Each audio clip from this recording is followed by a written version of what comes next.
आदाब, नमस्कार प्यारे भाइयों और हमारे जो है जितने भी सीमांचल न्यूज़ के दर्शक लोग हैं उन लोगों को एक बड़ी खुशी के साथ, एक मुसर्रत के साथ एक चीज़ की हम जानकारी देना चाहेंगे कि बिहार में जैसे चुनावी सुगबुगाहट काफ़ी सरगर्मी के साथ देखी जा रही है। तमाम पार्टी के उम्मीदवार जितने हैं सब कोई मैदान में उतर चुके हैं और आज किशनगंज में हम लोग मौजूद हैं और किशनगंज विधानसभा 54 के एक ऐसे लोकप्रिय प्रत्याशी और पूर्व विधायक जनाब कमरुल हुदा साहब के बारे में बताना चाहेंगे कि ये जो है एक ऐसे नेता हैं जो ज़मीन से हमेशा जुड़े रहे।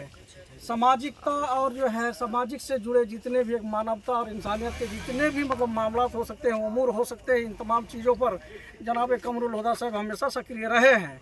इसी का नतीजा है कि नॉर्थ ईस्ट के क्षेत्र में एक MIM पार्टी जो असदुद्दीन ओवैसी साहब के संचालन में है, उस पार्टी का इस नॉर्थ ईस्ट के क्षेत्र में सबसे पहले खाता खोलने वाला जो शख्सियत का मालिक है वो जनाब कमरुल हुदा साहब हैं।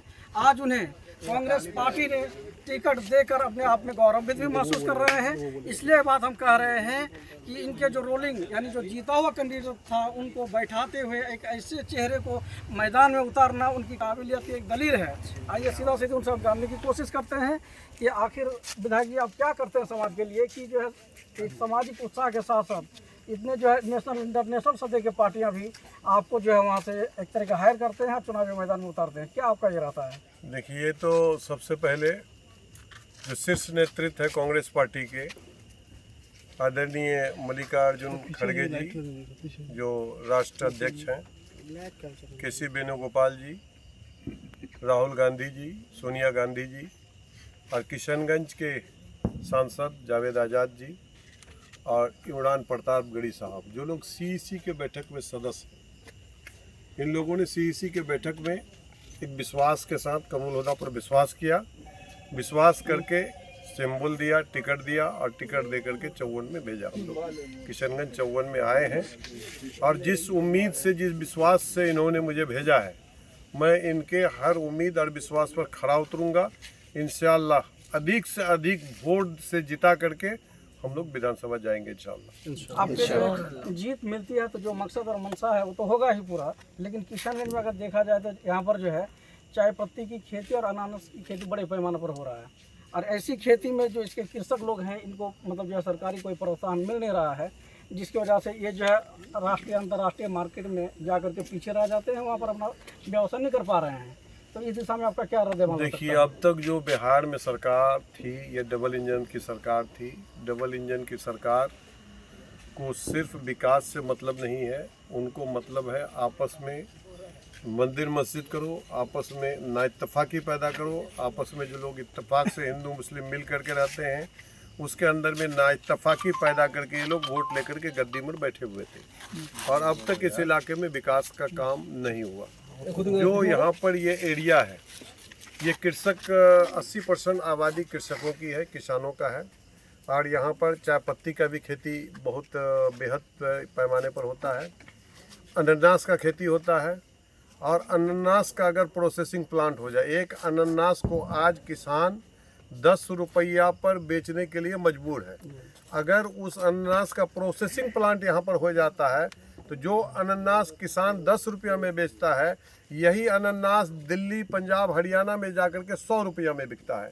आज अगर यहाँ पर प्रोसेसिंग प्लांट हो जाएगा तो किसान को अधिक से अधिक फ़ायदा मिलेगा। जो 10 रुपया पर बेचने के लिए मजबूर है उसको 40 से 50 रुपया यहाँ पर अनानास का कीमत मिलेगा। उसी तरह से चाय पत्ती है, चाय पत्ती का प्रोसेसिंग तो यहाँ पर हो रहा है, लेकिन चाय नीति बनाने की ज़रूरत है जो सरकार अब तक इसमें विफल रही है, सरकार इसमें नहीं की है। उम्मीद करते हैं कि 2025 में इंडिया गठबंधन का सरकार बिहार में आएगा, सत्ता बदलेगा, हालात बदलेगा, किसानों के हालात बदलेंगे, विकास के राह पर चल पड़ेंगे और जो भी कमियां हैं खास करके शिक्षा, स्वास्थ्य, बिजली, इन सब पर काम होगा। सबसे बड़ा मुद्दा जो किशनगंज में है ये आपका हॉस्पिटल स्वास्थ्य का है। स्वास्थ्य में जो रिक्वायरमेंट है डॉक्टर का, उस डॉक्टर का समझिए कि 1/4 डॉक्टर यहाँ पर नहीं है। मुश्किल से आज 15-16 डॉक्टर्स है, रिक्वायरमेंट 40 डॉक्टर का है। इस पर बिहार सरकार कोई काम नहीं किया है और इंशाल्लाह आने वाला कल सरकार बनेगा, इंडिया गठबंधन का सरकार बनेगा, सरकार बदलेगा और इंडिया गठबंधन का सरकार बनेगा और इंशाल्लाह इस सब मुद्दों पर, शिक्षा पर काम होगा, स्वास्थ्य पर काम होगा, इन सब पर मजबूती के साथ काम होगा इंशाल्लाह और हालात बदलेगा बिहार का। एक जनता के नाम आपका पैगाम संक्षिप्त में। जनता को यही पैगाम दे रहे हैं कि जो इत्तेफाक से हम लोग रह रहे हैं किशनगंज में, हिंदू मुस्लिम सिख ईसाई आपस में, ये एक प्रतीक है किशनगंज जिला। यहाँ से हिंदू मुस्लिम एकता का प्रतीक पूरे देश में जाता है।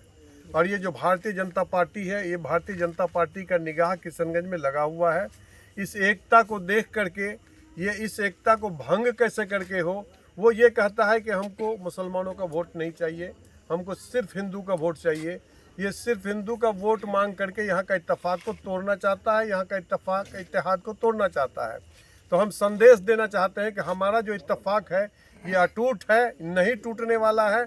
हम लोग आपस में इत्तेफाक के साथ थे, हैं और रहेंगे इंशाअल्लाह। बहुत शुक्रिया।